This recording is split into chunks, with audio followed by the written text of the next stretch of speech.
Okey, Assalamualaikum dan selamat pagi diucapkan kepada semua. Okey, hari ini kita nak sambung topik yang sebelum ni, yang mana kita dah stop tajuk bab 5 sehingga 5.25. Okey, jadi hari ini kita nak masuk kepada 5.26. Boleh rujuk buku teks awak muka surat 85, 5.26 iaitu menerangkan mekanisme tindakan enzim dengan menggunakan hipotesis mangga dan kunci. Okey. So mangga dan kunci. Alright, so ni kebanyakan enzim ialah protein kompleks. Jadi kebanyakan enzim dia dibina daripada protein. Okey, yang daripada rantai polipeptida yang berlipat-lipat, dia membentuk 3 dimensi. Okey. Bentuk 3 dimensi pada polipeptida tadi tu, iaitu protein kompleks tadi tu, dia mempunyai tapak aktif yang mempunyai konfigurasi yang spesifik. Okey, so maksudnya tapak aktif ni saling berpelengkap dengan molekul substrat yang spesifik. Penggabungan molekul substrat pada tapak aktif enzim adalah spesifik seolah-olah gabungan mangga dan kunci. Contoh mangga, enzim. Contoh kunci, substrat. Okey, so maksudnya bila kita tahu yang mangga tu dengan kunci tu, kunci yang betul saja boleh masuk dekat tapak mangga tu. Kalau salah kunci, dia tak boleh buka mangga. Sama juga dengan substrat, dengan enzim. Substrat yang bentuk dia yang sama dengan tapak aktif enzim saja boleh berpelengkap sesama sendiri. Kalau tak, dia tak boleh nak bertindak balas. Okey. Okey, ini contoh hipotesis mangga dan kunci. Okey, yang pertama kalau awak tengok, ini substrat yang substrat ni substrat, ini enzim. Okey. Jadi substrat dia akan menghampiri enzim. Jadi awak tengok ada 2 substrat di sini. Okey. Jadi substrat yang mana yang akan melekat pada enzim? Okey, kita tengok yang kedua, substrat bergabung dengan tapak aktif enzim membentuk kompleks enzim substrat. So maksudnya substrat ini yang dipilih disebabkan oleh bentuk substrat tersebut yang mesh dengan tapak aktif enzim. Okey, so bila dia mesh, dia masuk, dia melekat, dia panggil kompleks enzim substrat. So ini tak dipilih disebabkan oleh tapak dia yang tak sama dengan substrat. Okey, so simbol ni menunjukkan bahawa tindak balas berbalik. So maksudnya dia boleh patah balik. Sama juga dengan yang ni. Okey. So bila dia membentuk kompleks enzim substrat, tindak balas yang berlaku akan menghasilkan produk. So ini produk. So ada 2 produk yang terhasil. Produk kemudian meninggalkan tapak spesifik. Dan tindak balas tu selesai. Enzim ni tadi akan digunakan semula untuk proses seterusnya. Okey. So kebanyakan tindak balas di dalam sel memerlukan tenaga pengaktifan yang tinggi. So maksudnya segala proses tindak balas yang berlaku dekat dalam sel kita perlukan tenaga yang banyak. Okey. Apa yang dimaksudkan tenaga pengaktifan? Tenaga yang diperlukan untuk memecahkan ikatan dalam molekul substrat. Okey, sebelum tindak balas boleh berlaku. Maksudnya tenaga pengaktifan tu adalah tenaga yang kita perlukan untuk pecahkan substrat yang kita nak itulah. Okey. Contohnya kita nak pecahkan molekul kanji. Okey. So dia perlukan tenaga yang tinggi. Jadi enzim ni berfungsi untuk kurangkan tenaga pengaktifan yang digunakan. Jadi dengan itu kadar tindak balas biokimia dipercepatkan dalam sel tersebut. Okey. Jadi tenaga pengaktifan yang diperlukan sikit tapi tindak balas yang berlaku banyak. Itu tujuan enzim. Okey, ini tajuk bab 5.27 mentafsir rajah tenaga untuk menerangkan mekanisme tindakan enzim. Jadi rajah tenaga ni awak kena fahamlah bentuk graf dia. Okey, so X ni tindak balas, Y tu tenaga dalam sistem kita. Biru ni adalah tindak balas tanpa enzim. Okey, manakala yang merah adalah tindak balas dengan enzim. So kita tengok siapa yang paling tinggi, iaitu warna biru, iaitu tindak balas tanpa enzim ni. Tindak balas tanpa enzim ni menunjukkan penggunaan tenaga dalam sistem yang tinggi. tenaga pengaktifan dia tinggi. So, tengok dia tinggi daripada yang bawah ni. Okey, ini disebabkan oleh kalau tak ada enzim, dia perlukan banyak tenaga untuk membuat sesuatu tindak balas. Jika ada enzim, okey, kita boleh tengok tenaga pengaktifan yang digunakan agak kurang banyak daripada yang warna biru. Okay, so maksudnya tenaga pengaktifan diperlukan untuk tindak balas dengan enzim ni makin kurang.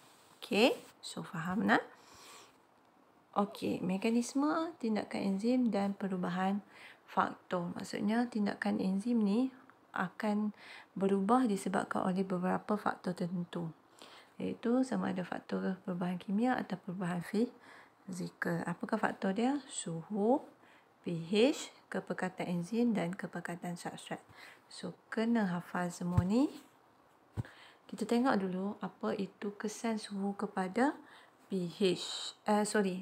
Kesan suhu kepada tindak balas enzim. Iaitu mekanisme tindak balas enzim. Kita tengok dulu kalau suhu tu rendah. Okay. Suhu rendah, kadar tindak balas yang dimungkinkan oleh enzim juga rendah. Okay. Apabila suhu tu meningkat, makin lama makin suhu tu bertambah. Okay, apa jadi dengan enzim? Tenaga kinetik molekul substrat enzim juga turut meningkat. Tenaga kinetik tu maksud kita tahu, awak faham kan? Tenaga kinetik itu iaitu tenaga yang menyebabkan pergerakan substrat dengan enzim tu meningkat. Ini disebabkan oleh frekuensi pelanggaran berkesan antara molekul substrat dengan molekul enzim juga akan meningkat. Maksudnya makin meningkat suhu, pelanggaran enzim dengan substrat tu akan meningkat. Okey. Jadi tindak balas tu meningkatlah. Produk interaksi lebih banyak. Bagi setiap kenaikan suhu sebanyak 10 darjah Celsius, kadar tindak balas yang dikawal oleh enzim akan meningkat 2 kali ganda. 10 darjah Celsius kadar tindak balas katakanlah sebelum ni kadar tindak balas tu 2. Tambah lagi 10 darjah Celsius jadi 20 darjah Celsius, kadar tindak balas asal 2 tadi jadi 4. So 2 kali ganda daripada sebelum ni. Sehingga mencapai suhu optimum. Kejap lagi saya tunjuk kat mana suhu optimum. Maksudnya apa jadi? Kalau sampai suhu optimum apa jadi? Okey. So pada suhu optimum, kadar tindak balas dimungkinkan oleh enzim adalah pada tahap maksimum, iaitu pada tahap paling tinggi. Okey. Tak ada dah sampai lepas suhu optimum tu kadar tindak balas takkan tinggi dah. Okey. Suhu optimum untuk tindakan enzim adalah dalam badan kita adalah 37 darjah Celsius. So maksudnya as we know that suhu badan normal kita biasanya 36 to 37. This is the normal suhu. Antara suhu ni tindak balas enzim berlaku pada tahap maksimum. Okay. So that kita punya tindak balas normal lah. Okay. So jika suhu lebih daripada 37 darjah Celsius, suhu badan kita agak panas, kita dikategorikan 37.5 pun dah kita dah dikatakan demam. So once kita dah rasa panas, kita pun mulalah rasa nak demam, rasa pening, rasa tak selera makan. That's why disebabkan oleh faktor inilah, faktor tindak balas enzim ni yang makin lama makin berkurang. Okay. Ada gangguan dengan tindak balas enzim dalam badan kita. That's why kita rasa macam tak sihat, panas, nak demam, pening, nak muntah, selera pun tak ada. Okay. So disebabkan oleh gangguan ini.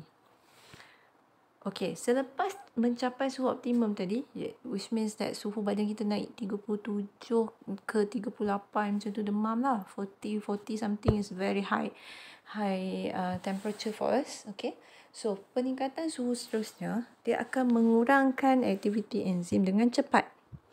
Okay, so means that suhu meningkat je, aktiviti enzim akan slow, makin lama makin slow dengan cepat. Aktiviti enzim kita ni akan terhenti kalau suhu dia 60 darjah Celsius. Jaranglah kita sampai 60 darjah Celsius. Biasanya 40 pun kita dah collapse. So, ni kes-kes yang lain lah. Bukan suhu badan kita lah. Okay, so kenapa pada suhu 60 darjah Celsius ni aktiviti enzim terhenti? Sebab enzim tu ternyah asli. Ni perkataan baru untuk awak. Apa maksud enzim tu kalau ternyah asli? Dia disebabkan oleh ikatan kimia dalam molekul enzim terputus. Okay. we know that dalam enzim ada protein, right? So protein tu adalah rantaian polipeptida. So means that rantaian polipeptida tadi tu yang terputus. Okay. So pada suhu yang tinggi lah. Okay. And enzim tak dapat mengekalkan bentuk 3 dimensi lagi kalau suhu tu tinggi. Sebabkan oleh tapak aktif enzim tadi berubah. Jadi substrat tu dia tak kenal dah enzim. Tak sama dah tapak dia. Jadi dia tak boleh berpelengkap dengan tapak aktif enzim. So maksudnya tindak balas tak berlaku. So this is the graph yang awak kena tahu. Ini graf kesan suhu terhadap tindak balas enzim. Okay. So as we know that ni suhu semakin ke sini semakin meningkat suhu, semakin ke atas semakin meningkat kadar tindak balas enzim. Okey, saya tambah suhu, asalnya 10. Okey, 10. So, kadar tindak balas enzim dia naik sikit. Saya tambah lagi 10 darjah Celsius, 20, kadar tindak balas dia naik lagi. Saya tambah lagi 10 darjah Celsius, 30, so kadar tindak balas naik lagi. Saya tambah lagi suhu sampai optimum 37 darjah Celsius. Ni kita cerita pasal badan kita.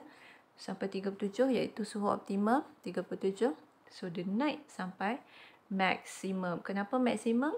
Sebab kita tengok ni dekat sini graf ni tak pergi atas lagi. Dia stop sampai sini dah. So maksimum dia kat sini. Okey. So sampai sini kita panggil suhu optimum disebabkan oleh tiada lagi peningkatan kadar tindak balas enzim. Dia stop sampai sini. So sini adalah suhu yang paling optimum untuk tindak balas enzim. Okey, so selepas suhu ini iaitu 37, selepas suhu 37 iaitu 38 sampailah 60 ni, kita tengok 40 hingga 50, sini 40 hingga 50 suhu tindak balas dia makin turun, 50 hingga 60 tindak balas dia lagi turun dengan cepat until 60 dia stop dekat situ. Means that tiada tindak balas di sini kerana enzim tu ternyah asli. Okay, so itu kesan suhu kepada tindak balas enzim. Faktor yang pertama. Faktor, ini gambar rajah molekul enzim yang normal. Okay, ni kompleks 3 dimensi protein kompleks. So what happen bila dia ternyah asli? So garisan dia protein tu terputus. So dia ternyah asli, tapak aktif enzim dia pun akan berubah. So berubah, tak adalah attachment and substrate dengan enzim. Okay, so faktor yang kedua kesan pH. Kesan pH pada lazimnya, kita kata lazimnya maksudnya biasanya tak kesemua lah, kebanyakan enzim tu dia bertindak balas paling berkesan pada pH optimum iaitu biasanya pada 6 hingga 8. As we know sebelum ni awak dah tahu pH 1 hingga 5 biasanya medium basic, 6, 8 biasanya neutral, 8 ke atas biasanya alkali lah. Okey, contoh enzim amylase bio ni dia bertindak balas pada pH optimum dia iaitu 6.8. So maksudnya kurang daripada tu mungkin tindak balas dia rendah, lebih pada tu pun mungkin rendah. Kalau ekstrim sangat mungkin tiada langsung tindak balas. Okey. Namun ada beberapa pengecualian. Kalau enzim pepsin dia akan bertindak balas paling optimum dalam keadaan basic iaitu 1.5 hingga 2.5. Okey, pH dia. Kalau enzim trypsin pula dia akan bertindak balas paling optimum dalam keadaan beralkali iaitu pH optimum dia 8.5. So means that trypsin ni kalau kita letak dalam medium basic tiada tindak balas. Kalau pepsin ni kita letak dalam tindak balas beralkali pun tiada tindak balas because of pH optimum dia di antara ini. Lebih atau kurang daripada julat ni tindak balas tu tidak berlaku. Okey, so jika perubahan berlaku pada nilai pH, okey, ini tak nampak sikit saya baca. Ini akan menyebabkan dia akan mengubah cas ion hidrogen tapak aktif enzim dan permukaan substrat. Maksudnya di sini kalau nilai pH tu berubah, andai kata enzim tu bertindak balas dalam keadaan neutral 6 hingga 8. Kalaulah keadaan tu masa tu ketika tu berubah menjadi terlalu basic atau terlalu beralkali, okey, makanya dia akan mengubah cas ion hidrogen pada tapak aktif enzim tersebut. So bila dia ubah, maksudnya permukaan tapak aktif enzim tu berubah, jadi kompleks enzim substrat tak dapat dibentuk. Okey, bila keadaan pH pensyaratan tu kembali kepada tahap optimum dia, okey, so dia akan ubah balik cas tu, dia pulihkan balik cas pada tapak aktif enzim tu dan dia akan fungsi seperti normal. Contoh. Okey, yang saya bagi tadi contoh, okey. So perubahan nilai pH yang ekstrim pula kalau terlalu ekstrim. Okey. So dia pepsin tidak balas dalam keadaan berasid, tiba-tiba awak letak dia dalam nilai pH yang terlalu berkali kuat. So dia akan putuskan ikatan struktur ikatan pada tapak aktif enzim dan enzim akan ternyasbi. Ataupun awak letak enzim yang tidak balas dalam keadaan neutral tu dalam medium yang berasid yang kuat. Contohnya 1 yang kuat lah. So enzim tu akan ternyasbi lah. Putus ikatan dia. Okey, ni warna biru menunjukkan pH optimum untuk pepsin dia. Julat dia lebih kurang dalam 2 macam tu. Okey. So, maksudnya tindak balas kat sini paling optimum. Lepas tu paling tinggi dekat 2. Okey. Kurang daripada 2. Ada tindak balas tapi kurang. Lebih daripada 2 sampai 3 ni. Ada tindak balas tapi kurang. After 3.5 ni, so tak ada tindak balas. Dia tak boleh bertindak balas dalam keadaan lebih daripada 3.5. Okey, amylase liu, dia akan bertindak balas dalam medium 6 hingga 8 saja. So, optimum sekali lebih kurang dalam 6.8 macam tu. So, kurang daripada 6, lebih daripada 8, tak ada tindak balas. Okey. Sama juga dengan trypsin, dia akan bertindak balas lebih kurang medium 6 hingga 10. Optimum dia lebih kurang dalam 8.5. Okey, kurang daripada 6, lebih daripada 10, tak ada tindak balas. Okey. Keadaan berasid yang terlalu ekstrim untuk trypsin mungkin akan merosakkan enzim tersebut. Okey. Habis 2 faktor. Faktor yang ketiga, kepekatan substrat. Kepekatan substrat itu maksudnya di sini sekiranya kepekatan enzim ditetapkan. Maksudnya cikgu guna enzim yang jumlah yang sama. Okey, manakala kepekatan substrat cikgu tambah. Okey, kadar tindak balas yang dikawal oleh enzim akan meningkat.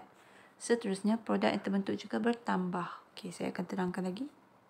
Apabila kepekatan substrat ditambah, okey, peluang pelanggaran berkesan antara molekul substrat enzim juga meningkat. Okey. Kadar tindak balas terus meningkat sampailah tahap maksimum, kadar tindak balas akan jadi malar. Okey. Pada tahap maksimum, okey, kepekatan enzim jadi faktor penghad. Sebab tadi saya kata enzim saya tak ubah. Saya guna nilai yang sama.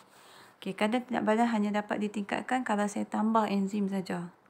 Okey, selepas mencapai tahap maksimum, semua tapak enzim tadi dah tepu dengan substrat dan semua enzim terlibat dalam tindak balas pemungkinan. Okey. Nak jelas dia macam ni. Okey, ini graf dia. Untuk kesan kepekatan substrat terhadap kadar tindak balas enzim, maksudnya saya malarkan nilai enzim. Okey, katakanlah saya guna enzim 3. Dari awal sampai habis saya guna nilai jumlah enzim 3 saja. 3 ketui nak bagi faham. Okey, tapi jumlah substrat saya ubah, saya tambah.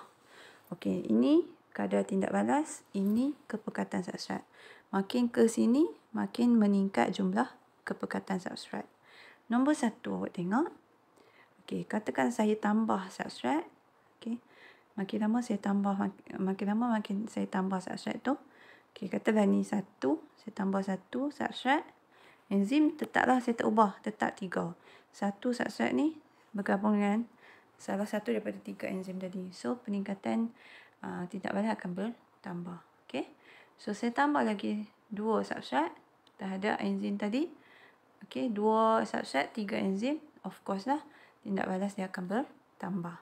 Saya tambah lagi 1 substrat, 3 substrat. Okey, so tindak balas dia akan bertambah. Saya tambah lagi 1 substrat. Okay, so 3. Okay, so of course tak nampak set. Okay, ni 3. Okay, so 3 substrat, 3 enzim.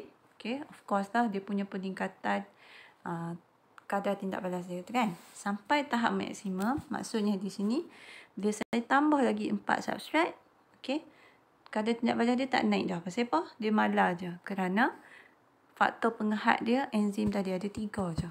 Okey. So selagi dia tak habiskan tindak balas dengan enzim sebelum ni, selagi itulah kadar tindak balas yang lain tak dapat berlaku. Faham tak? Saya tambah lagi substrat, keadaan dia tetap sama. Kerana kalau kita nak tingkatkan kadar tindak balas ni, kita kena tambah enzim. Okey, sebab substrat banyak, enzim duduk macam tu saja. Jadi tindak balas kadar tindak balas enzim bergantung kepada enzim tadi itulah. Okey, dia dah habis tindak balas pemangkingan, dan baru dia akan ambil substrat baru. Okey. Sebelum tu dia akan tepu. Maksud tepu tu dia dah dipenuhi oleh substrat yang sebelum ni. Okey, jadi kadar tindak balas dia sampai situ saja. Okey. Yang kedua, kesan keperkataan enzim sama juga tadi. Dia beza dia yang ni saya tambah enzim, saya malarkan substrat. Okey, apabila keperkataan enzim ditambah, kadar tindak balas enzim akan meningkat. Kehadiran lebih banyak tapak aktif yang tersedia untuk tindak balas pemangkinan. Yalah, tapak banyak. Okey, jadi mainlah substrat banyak mana pun dia akan boleh melakukan tindak balas. Sekiranya perkataan enzim dalam satu tindak balas digandakan, okey, jumlah substrat yang ditukar kepada produk per unit masa juga digandakan. Yalah. Okey, dengan syarat kita tambah substrat. Kalau substrat duduk banyak tu je, maksudnya tindak balas dia samalah. Ikut jumlah substrat tu lah. Kalau substrat tu masuk 5 tindak balas je lah berlaku macam tu lah. Okay, pada tahap maksimum, keperkatan substrat menjadi faktor penghat. Tadi, keperkatan enzim menjadi faktor penghat. Sekarang ni, keperkatan substrat jadi faktor penghat. Sebab apa? Substrat dah habis. Enzim banyak lagi. Kadar tindak balas hanya dapat ditingkatkan dengan penambahan substrat. Okay. So, graf untuk ini berbeza daripada tadi. Sikit saja beza dia. Cuma dia ada 2 tu. Okay, tadi tak ada 2 kan? Okay. So, ni keperkataan enzim. Makin ke sini, makin meningkat keperkataan enzim. Makin ke atas, makin meningkat kadar tindak balas. Okay, contoh dia. Substrat saya guna 4 saja. Saya malarkan. Saya tak tambah dah substrat. Contoh. Okay. So, bila saya guna enzim 1, okey, substrat yang 4 ni akan salah satu dia akan bergabung dengan enzim ni lah. So, tindak balas dia akan meningkat. Saya guna 2 bersama. Dia gabung dengan substrat yang 4 ni. Okey. Sampailah sini. Okey.